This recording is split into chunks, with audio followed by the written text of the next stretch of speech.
جی جزاک اللہ خیر شیخ، بارک اللہ فیکم، جزاک اللہ خیرن۔ شیخ جی شیخ مطلب میرا سوال اس لیے یہ تھا کیونکہ شیخ جب ہم دعوت دیتے کچھ بھائی بہنوں کو تو وہ کہتے کہ جگہ جگہ پر مطلب اتنا کیوں منع کیا گیا، یا قدم قدم پہ وہ حرام ہے بولتے ہیں، ایسا کہ شریعت پر چلنا بہت مشکل ہے، کیوں اتنا سخت ایسا کیا گیا؟ تو شیخ ان کو کیسے سمجھایا ایسا؟ ان کو ایسے سمجھاؤ کہ آپ سنو، میں بتاتا ہوں ان کو سمجھانے کا طریقہ۔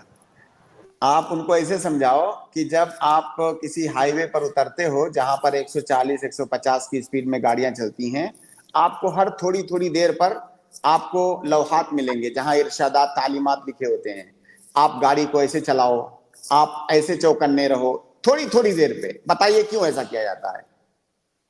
آپ جب گاڑی چلاتے ہو کئی سارے انسٹرکشن آپ کو اس میں دیے جاتے ہیں، کیوں بار بار بتایا؟ کیا آپ کو بچہ سمجھ رہے ہیں؟ وہ بار بار کیوں آپ کے لیے روڈ پر تعلیمات لکھی ہوئی ہیں، یہاں پر اسپیڈ کم کر لیجئے، یہاں اب آپ چل سکتے ہیں، یہاں پر ایسے ٹرن ہے، یہاں پر خطرے والی جگہ ہے، یہاں پر آپ ایسے، کیوں بار بار بتایا جاتا ہے؟ کیا وہ سب بیوقوف سمجھتے ہیں آپ کو؟ نہیں، کیونکہ ان کو معلوم ہے کہ یہاں پر بار بار تنبیہ کرنا ضروری ہے، ورنہ انسان خطرے میں جا سکتا ہے۔ تو اب شیطان جو کہ 24 گھنٹہ لگا ہوا ہے آپ کے پیچھے، آپ نے خود ہی کہا کہ وہ کھلا ہوا دشمن ہے، تو اب اس سے بار بار کیوں نہ آگاہ کیا جائے؟ کیونکہ آگاہ نہیں کیا جائے گا تو آپ انسان ہیں، کبھی بھی غفلت میں آ سکتے ہیں، کبھی بھی ایکسیڈنٹ ہو سکتا ہے، تو اس لیے بار بار آگاہ کیا جاتا ہے۔ تو ان سے آپ ایسے پوچھئے کہ آپ جب روڈ پہ ہوتے ہو، جگہ جگہ ٹریفک سگنل آتا ہے، جگہ جگہ تعلیمات آتی ہیں، جگہ جگہ پولیس والے کھڑے ہوتے ہیں، اس لیے کہ کچھ سرکش لوگ ہیں، ہو سکتا ہے تعلیمات کو فالو نہ کرے تو ان کی جو ہے گوشمالی کرنے کے لیے پولیس والے بھی رہتے ہیں۔ یہ سب کیوں انتظام کیا جاتا ہے؟ آپ کی سیکورٹی کے لیے کیا جاتا ہے۔ حکومت یہ تھوڑی چاہتی ہے آپ کو تنگ کیا جائے، آپ کی سیکورٹی کے لیے سب کیا جا رہا ہے۔ تو ایسے ہی وہاں پر بھی ہماری شریعت جو ہے آپ کو آگاہ کرتی ہے جگہ جگہ۔ شیخ اصل اس میں یہی ہے نا کہ شیخ ہم بچے اس سے، اس کی گمراہیوں سے بچ کر جنت میں چلے جائے۔ شیخ یہ لاسٹ رہنمائی چاہیے تھی۔ اور اس کے علاوہ اور کیا ہو سکتا ہے بتائیے؟ روڈ پہ جو تعلیمات ہیں وہ اسی لیے ہے تاکہ آپ صحیح سلامت منزل پر پہنچ جائیں، ہے نا؟ اصل تو یہی ہے، یہ تھوڑی ہے کہ آپ راستے میں ایکسیڈنٹ ہو کے مر جائیں۔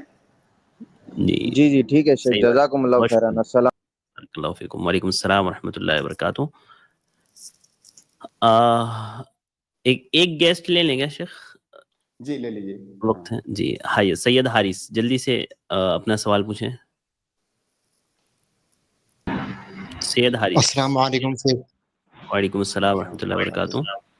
جیسے شیخ میں میڈیکل اسٹوڈنٹ ہوں اور ہمیں تو یہی پڑھایا جاتا ہے کہ جو بچے اور پیرنٹس میں ریزمبلنس ہوتی ہے، مطلب ایک دوسرے کی طرح دکھتے ہیں، وہ جینس کی وجہ سے ہوتا ہے۔ بٹ میں نے ابھی کوئی حدیث پڑھی، اس میں یہ تھا کہ جو ام سلمہ رضی اللہ عنہ کی حدیث تھی، اس میں وہ نبی نے ہمارے جو ویٹ ڈریم میں جو عورتوں کو نکلتا ہے اس فلوئڈ کو کہا کہ اس سے ریزمبلنس ہوتی ہے۔ تو یہ تو سائنس کے اس سے تھوڑا وہ ہو رہا تھا، تو آپ سمجھا دیتے ایک بار۔ سائنس میں کیا ہے، سائنس میں کیا ہے وہ میں نہیں جانتا، کیونکہ میں سائنس کا طالب علم نہیں ہوں، لیکن میں یہ ضرور جانتا ہوں کہ جو اللہ نے بتا دیا قرآن میں یا اپنے رسول کے تھرو احادیث کے اندر بتا دیا، وہ اپنی جگہ پر اٹل ہے۔ اگر آپ سائنس کے طالب علم ہیں تو آپ اچھی طرح جانتے ہوں گے، مجھ سے کہیں زیادہ آپ جانتے ہوں گے اس بات کو کہ ہر تھوڑے تھوڑے دن کے بعد سائنس کی رائے بدلتی رہتی ہے، لیکن کیا آپ نے دیکھا ہے شریعت کی رائے بدلتے ہوئے؟ زمین کبھی چپٹی ہے، کبھی گول ہے، کبھی زمین گردش کر رہی ہے، کبھی جو ہے سورج گردش کر رہا ہے، کیا رائے بدل رہی ہے کہ نہیں سائنس کی؟ آخر میں آ کر کے سائنس وہیں پر ٹکتا ہے جہاں ہماری شریعت ہے۔ تو اگر سائنس کی کوئی رائے شریعت کے مطابق ہے تو ہم بالکل مانیں گے، اور یہ مانیں گے کہ انسان کی تحقیق یہاں تک پہنچ گئی، الحمدللہ۔ اور اگر سائنس کی کوئی رائے شریعت کے خلاف ہے، ہم اس کو بالکل ریجیکٹ کرتے ہیں۔ ہو سکتا ہے سائنس کی وہ رائے تھوڑے دنوں میں بدل جائے، جیسا کہ ہزاروں رائے سائنس کی بدلتی ہے۔ کیا آپ نے سائنس کی رائے بدلتے ہوئے دیکھا ہے کہ نہیں؟ آپ تو بہت بہتر جانتے ہوں گے اگر آپ سائنس کے اسٹوڈنٹ ہیں۔ جی سید جی شیخ دیکھی تو ہے میں نے، ویسے بدلتی رہتی ہے، دیکھیے۔ جی جی جی ٹھیک ہے حارث بھائی، شیخ شاید نیٹ ورک کی وجہ سے ریموو ہو گئے ہیں۔ ٹھیک ہے، بہت شکریہ، بارک اللہ، جزاک اللہ خیر۔ بارک اللہ۔ آپ تمام بھائیوں اور بہنوں کا شکریہ۔ اصل میں شیخ محترم تھوڑا سا آج مصروف ہے، تو آج ہماری بات یہی ہوئی تھی کہ اسٹریم جلدی ختم ہوگی. تو معذرت کے ساتھ میں آپ تمام بھائیوں اور بہنوں سے معذرت خواہ ہوں. آپ لوگ بہت دیر سے ویٹ کر رہے تھے. انشاءاللہ کل کی اسٹریم میں کوشش کروں گا کہ آپ لوگوں کے سوالات کے جوابات دے دیے جائیں. اور کل انشاءاللہ میں کوشش کروں گا کہ آپ لوگوں کو جوائن کر کے پورا ٹائم انشاءاللہ ہم آپ کے ساتھ رہیں گے 2 دن اور آپ لوگوں کے سوالات کے جوابات دیں گے. تو آج کے لیے بس اتنا ہی. مجھے دیجیے اجازت, انشاءاللہ پھر ملاقات ہوگی. السلام علیکم ورحمۃ اللہ وبرکاتہ.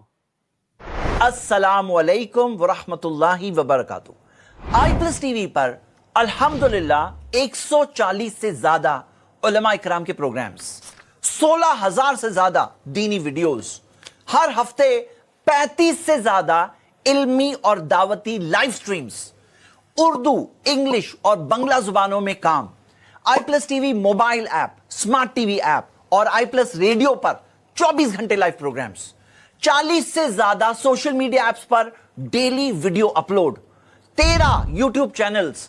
الحمدللہ تجربے کار علم والے علماء, اسلام کی صحیح تعلیمات لوگوں تک پہنچانا اور دین کی دفاع. اس کام کو آپ کو ضرور سپورٹ کرنا چاہیے. جزاک اللہ خیر. والسلام علیکم ورحمۃ اللہ. سپورٹ